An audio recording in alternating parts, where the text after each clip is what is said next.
Hello everyone, welcome back to my channel. So उम्मीद है कि आपकी पढ़ाई अच्छी चल रही होगी और उसी पढ़ाई में थोड़ा सा बूस्ट करने के लिए आज की ये वीडियो बनाई गई है। आज की वीडियो का टाइटल तो आप लोगों ने देख ही लिया होगा कि शॉर्ट नोट्स कैसे बनाने हैं और कब बनाने हैं।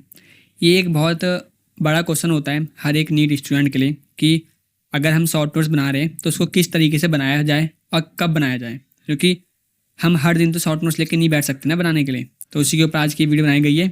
वीडियो को कंप्लीट देखना, होप सो ये आपकी बहुत हेल्पफुल वीडियो होगी। इससे आपके बहुत सारे जो डाउट्स होते हैं वो सब क्लियर हो जाएंगे। सो वीडियो को स्टार्ट करते हैं। जैसे कि मैं बोला कि पहला क्वेश्चन वही होता है कि शॉर्ट नोट्स कब बनाने चाहिए। ठीक है, तो ये 4 पॉइंट्स हैं। मैं कहूँगा इन 4 पॉइंट्स के बाद आपको शॉर्ट नोट्स बनाने चाहिए। ठीक है, उस 4 पॉइंट्स में हम एक एक करके सबको डिटेल में समझते हैं। देखो, सबसे पहले आप कोई भी चैप्टर पढ़ रहे हो, एग्जाम्पल के तौर पे आपने लिविंग वर्ल्ड पढ़ा है, ठीक है, बायोलॉजी के अंदर, तो मैं कहूँगा उसके अंदर आप पहले लेक्चर्स कंप्लीट कर लो लिविंग वर्ल्ड का। उसके बाद उसके नोट्स बना लो, अपने डिटेल नोट्स, या फिर एनसीईआरटी से पढ़ना तो एनसीईआरटी पढ़ लो, जैसा आपको ठीक लगता है वैसे करो। ठीक है, एंड आफ्टर डैट आप उसका टेस्ट दोगे। अपने जो भी कोचिंग में आपका टेस्ट चल रहा होगा 14 डेज वाला, फोर्टनाइटली टेस्ट जिसको हम बोलते हैं वो, या फिर आप सीटीसी दे रहे होंगे तो सीटीसी हो गया वो, या उसके अलावा आप कोई और टेस्ट फॉलो कर रहे हो तो उसके अकॉर्डिंग जब लिविंग वर्ल्ड का चैप्टर का टेस्ट हो जाए कंप्लीट, तो आपने टेस्ट दे दिया। टेस्ट देने के बाद आप बैठे एनालिसिस करने के लिए। ठीक है, मान लीजिए 45 क्वेश्चन थे लिविंग वर्ल्ड में से। ठीक है, आप अपने 45 क्वेश्चंस का एनालिसिस करने बैठे। अब जब एनालिसिस कर रहे हो ना, तो एनालिसिस करने के बाद तुरंत, मान लीजिए आपने अभी एनालिसिस खत्म करा, तो एनालिसिस खत्म करने के बाद सुबह आपने एनालिसिस खत्म करा, शाम को आप उस चैप्टर के शॉर्ट नोट्स बनाओ। शॉर्ट नोट्स कैसे बनाने हैं वो मैं आगे बताऊँगा, लेकिन कब बनाना है पहले वो समझ लो।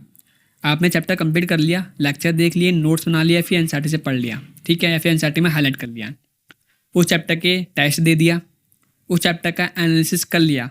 जब एनालिसिस करा है ये 3 पॉइंट्स खत्म होने के बाद, उसके बाद आप अपने ऊपर आओ शॉर्ट नोट्स बनाने के ऊपर। ठीक है, अब शॉर्ट नोट्स बनाने कैसे, कौन कौन से पॉइंट का ध्यान रखना है, उस चीज़ के ऊपर बात करते हैं। ठीक है, तो एक एक करके 4 पॉइंट्स है जो मेन है, उसके ऊपर ये बात की जाती है।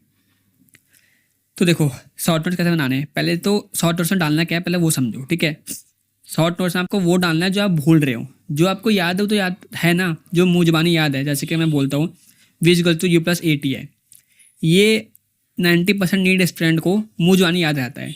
तब अगर इसको शॉर्ट नोट्स के अंदर डालोगे तो कोई फ़ायदा नहीं है आपका। ठीक है, तो इसलिए मैं कहना चाहता हूँ कि शॉर्ट नोट्स के अंदर वो चीज़ इंक्लूड करो जो आपको नहीं आता, जो आप भूल रहे हो, या फिर जिसको आप कन्फ्यूजन है। ठीक है, शॉर्ट नोट्स के अंदर पहली चीज़ वो इंक्लूड करनी है। दूसरी चीज़, शॉर्ट नोट्स के अंदर वो वर्ड्स या फिर स्टेटमेंट का कंपैरिजन फॉर्म डालना। ठीक है, मान लीजिए आपने कोई स्टेटमेंट, कोई क्वेश्चन आया, ठीक है, उसके 4 ऑप्शन आए थे A, B, C, D।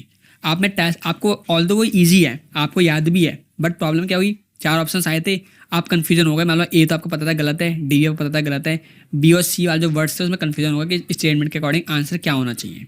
तो आपको क्या करना है, शॉर्ट नोट्स के अंदर वो जो क्वेश्चन का वाला था स्टेटमेंट वो डालनी है, साथ में ये 2 वर्ड्स भी डालने कि इस 2 वर्ड्स का असली आंसर सी है, बी में मैं कंफ्यूज हो चुका था, क्यों हुआ था, वो रीजन भी डालना है। ठीक है, इससे क्या, इसलिए मैं कह रहा हूँ कि ये कंपैरिजन फॉर्म में वो स्टेटमेंट डालो या फिर वो वर्ड्स डालो जैसे मैं ऑप्शंस बताया जिसमें तुम कन्फ्यूजन हो गए थे। ठीक है, कंपैरिजन फॉर्म में डालोगे तो ये फ़ायदा रहेगा कि नेक्स्ट टाइम आपको याद रहेगा कि हाँ ये गलती मैंने टेस्ट के अंदर करी थी। इसलिए मैं कह रहा हूँ कि टेस्ट के एनालिसिस के बाद ही अपने शॉर्ट नोट्स बनाओ, तभी आपको पता चलेगा कि किसमें आप कन्फ्यूजन हो, किसमें कन्फ्यूजिंग नहीं हो, क्या भूल रहे हो क्या नहीं भूल रहे हो, आपको टेस्ट देने के बाद पता चलेगा। ठीक है, सेकंड पॉइंट ये था। अब बात आते हैं थर्ड पॉइंट के अंदर। थर्ड पॉइंट क्या है, थर्ड पॉइंट ये है कि जो पीवाईक्यू के एक्स्ट्रा पॉइंट्स है ना आपके, या फिर एक्स्ट्रा इन्फॉर्मेशन है, वो भी आप डाल दो। कई बार क्या होता है कि एनसीईआरटी के अंदर वो इन्फॉर्मेशन नहीं होती है, बट कई बार वो इन्फॉर्मेशन बहुत ज़्यादा इंपॉर्टेंट होती है, पीवाईक्यू में बार बार वो बातें पूछी जाती है। ठीक है, तो वो आप अपने नोट्स में डालोगे डिटेल नोट्स में, साथ में आप अपने शॉर्ट नोट्स के अंदर डाल दो कि बाई चांस अगर मान लो डिटेल नोट्स आपने रिविजन नहीं करा, शॉर्ट नोट्स आप रिवाइज करोगे तो वो पॉइंट भूल ना जाए या फिर वो पॉइंट मिस ना हो जाए, इसलिए शॉर्ट नोट्स के अंदर डाल दो, बेशक वो ईजी हो तब भी डाल दो। ठीक है, अब पॉइंट है फोर्थ पॉइंट में क्या है कि जो आप फॉर्मूला लिखोगे, अब जो कई बार क्या होता है हम फॉर्मूला लिखते हैं यहाँ पे, शॉर्ट ट्रिक लिखते हैं उसके अगले पेज में, ऐसा मत करो। ठीक है, अगर ये फॉर्मूला है उसकी शॉर्ट ट्रिक आपको पता है तो उसके फॉर्मूले के साथ ही अपनी शॉर्ट ट्रिक लिख दो, और शॉर्ट ट्रिक के रिगार्डिंग कोई क्वेश्चन आपको लिखना है कि हाँ भाई इस क्वेश्चन के अंदर ऐसे अप्रोच रखनी है शॉर्ट ट्रिक्स की, तो क्वेश्चन भी उसके साथ ही लिखो। ऐसा नहीं कि फॉर्मूला यहाँ लिख रहे हो, शॉर्ट ट्रिक यहाँ लिख रहे हो, क्वेश्चन प्रैक्टिस का जो उसका शॉर्ट ट्रिक से क्वेश्चन वो रिलेट करता है वो आप अलग पढ़ने में लिख रहे हो, ऐसा मत करो। जिस जगह फॉर्मूला है उसी जगह शॉर्ट ट्रिक लिखो, और जिस जगह शॉर्ट ट्रिक है उसी जगह अपने क्वेश्चन भी लिख दो अगर लिखना है तो। मैं लिखा ना कि अगर नीड होगी तभी लिखना क्वेश्चन की, वरना मत लिखना, वरना फॉर्मूला प्लस शॉर्ट ट्रिक्स में आपकी बात उतने बन जाएगी। तो ये सारे पॉइंट्स थे। मैं कहूँगा जो आपको शॉर्ट नोट्स कब बनाने हैं ये, और एक शॉर्ट नोट्स कैसे बनाने हैं ये दोनों कन्फ्यूजन है। आई होप सो कि आपकी दूर हो चुकी होगी।